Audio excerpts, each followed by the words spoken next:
국토부가 저금리 정책 대출인 디딤돌 대출 한도 축소 규제를 유예하기로 했습니다.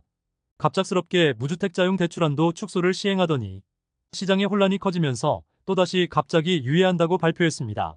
국토부는 10월 21일부터 시행 예정이던 디딤돌 대출 규제와 관련해서 잠정 유예하기로 결정하고 금융권에 해당 내용을 전달했습니다. 앞서 KB국민은행은 10월 14일부터 미리 시행한 바 있습니다. 국토부 관계자는 현장에서 혼란이 심하다 보니 일단 유예한 것이라며 추후 대책은 논의 중인 것으로 안다고 전했습니다.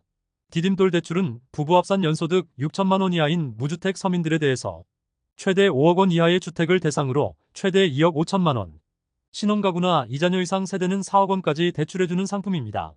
LTV는 최대 70에서 생애 최초 구입 세대는 80%까지 가능합니다. 국토부는 최근 허그와 금융권의 디딤돌 대출 한도를 산정할 때 방공제로 불리는 소액임차 보증금 공제를 필수로 적용하고 신축 입주단지에서 시행하는 후추담보대출을 제한하라고 공문을 보냈습니다.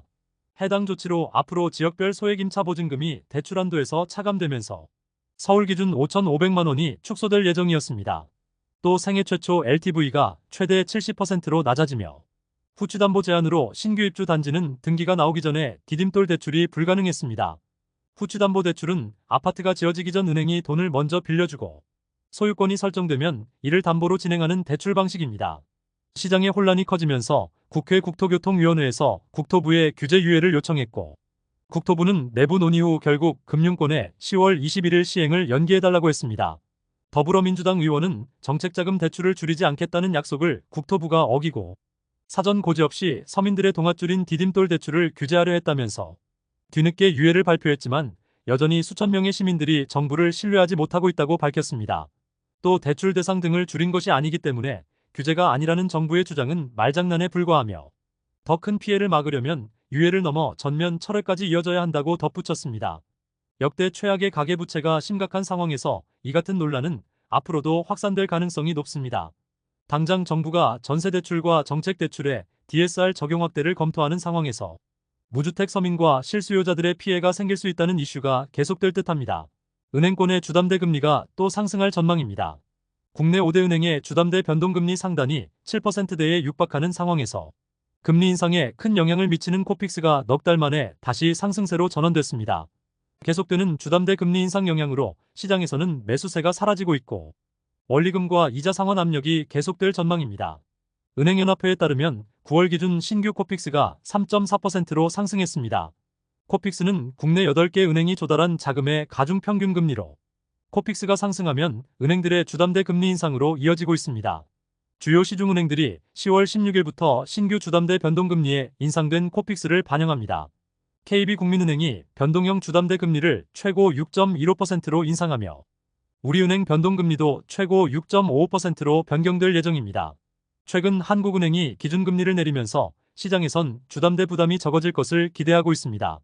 그러나 역대 최악의 가계부채 관리가 더 중요한 상황에서 대출 규제가 강화되고 있고 은행들이 선제적으로 금리를 계속 올리면서 불확실성이 커지고 있습니다. 전국 부동산 시장에 한파가 몰아치고 있습니다.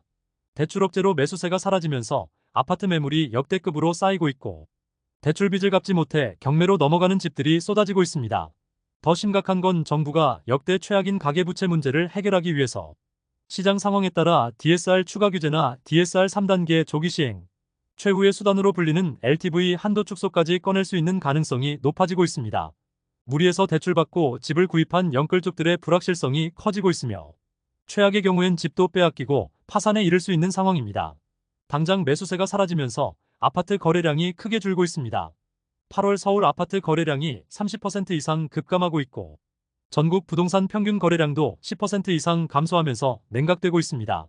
부동산 플래닛이 발표한 8월 전국 부동산 매매시장 동향 보고서 등에 따르면 전국에서 진행된 부동산 거래가 총 9만 317건으로 한 달 만에 10.6% 감소했습니다. 월간 거래량으론 지난 2월과 1월에 이어서 올해 세 번째로 낮은 수준입니다.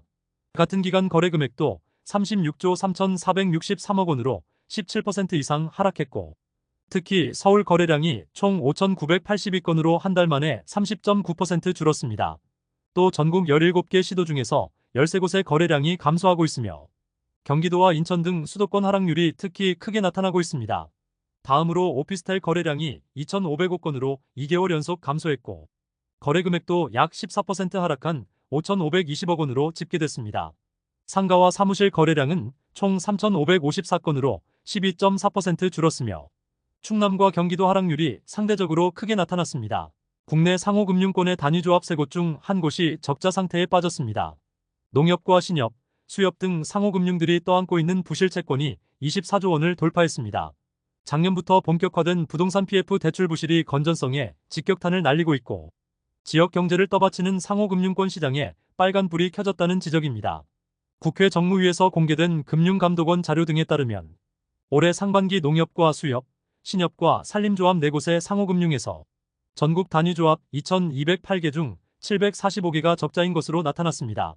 적자 단위조합 비율이 가장 높은 곳은 수협으로 전국 조합의 73%인 66곳이 적자였고 산림조합도 141개 단위조합 중 절반이 넘는 56%, 80개가 적자를 기록했습니다. 또 신협도 866개 단위조합 중 441개가 순손실로 나타났습니다. 적자 조합이 증가하면서 상호금융사의 건전성도 심상치 않습니다. 4개 상호금융사의 총 자산 수익률이 5년 만에 최악으로 집계됐고 연체율도 최근 5년 사이에 2배 이상 급증하고 있습니다. 상호금융 부실화의 가장 큰 원인은 부동산 PF 대출입니다. 저금리 시기에 부동산 PF 대출을 확대하며 외형 키우기에 나섰으나 고금리와 사업성 악화 등으로 대출이 부실화되고 있습니다. 올해 상반기 상호금융의 부동산 PF 위험 노출액이 54조 6천억 원으로 전체 위험 노출액의 4분의 1 정도가 부동산 관련 자금입니다. 부실 채권으로 분류하는 고정이하 여신도 심각합니다. 농협과 신협, 수협의 고정이하 여신 잔액이 24조 732억 원으로 전년 동기 대비 약 70% 가까이 급증하고 있습니다. 고정이하 여신은 금융사가 내어준 여신에서 3개월 넘게 연체된 것으로 건전성 분류 중 고정과 회수임은 추정 손실로 구분하고 있습니다. 업권별로는 농협 소속 조합의 고정이하 여신 잔액이 14조 7,477억 원으로 관련 통계 작성을 시작한 2011년 이후 역대 최대치입니다. 신협조합의 고정이하 여신 규모도 7조 2,391억 원으로 지난해 같은 기간 대비 3조 원 넘게 늘었습니다. 금융당국은 당분간 부동산 PF 연착륙 방안 시행 등에 따라서 상호금융권의 실적 부진이 더 심화될 것으로 보고 있습니다.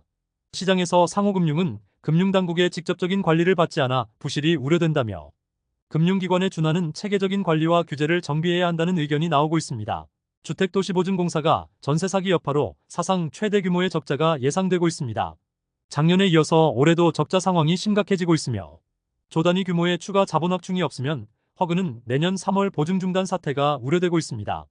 허그는 올해 초 5조 원 규모의 정부 자금을 수혈받은 바 있으며 계속되는 적자에 추가 혈세 투입이 불가피해지고 있습니다. 상황이 심각해지면서 서민들의 돈을 받는 전세보증 수수료율 인상까지 검토되고 있습니다. 올해 허그에서 자체적으로 추정한 단기 순손실 규모가 3조 8,324억으로 알려지고 있습니다.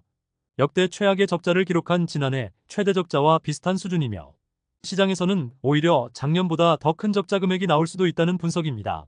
주택도시보증공사는 지난 2022년 13년 만에 적자로 전환된 이후 3년 연속 적자를 기록 중입니다. 현재 허그의 위험성이 커진 상황은 집주인으로부터 떼인 전세금 때문입니다. 지난 2013년에 출시한 전세보증금 반환보증은 세입자가 집주인에게 보증금을 돌려받지 못하면 허그에서 집주인 대신 세입자에게 전세금을 먼저 돌려주는 보증입니다. 그러나 나중에 경매 등을 통해서도 먼저 내어준 보증금을 온전히 돌려받지 못하면서 매년 급속도로 재정 상황이 악화되고 있습니다. 올해 8월 기준 허그에서 집주인 대신 돌려준 대위변제 전세금이 2조 7,398억 원에 달합니다. 더불어민주당 의원은 빈 곳간을 세금으로 채워놓으면 전세 사기범이 털어가는 구조라며 전세보증금 반환제도의 근본적인 개선과 채권 회수율 상승을 위한 전방위적 노력이 필요하다고 밝혔습니다. 지금까지 잼스톤TV였습니다. 오늘 영상 도움되셨으면 구독과 좋아요 부탁드립니다. 시청해주셔서 감사합니다.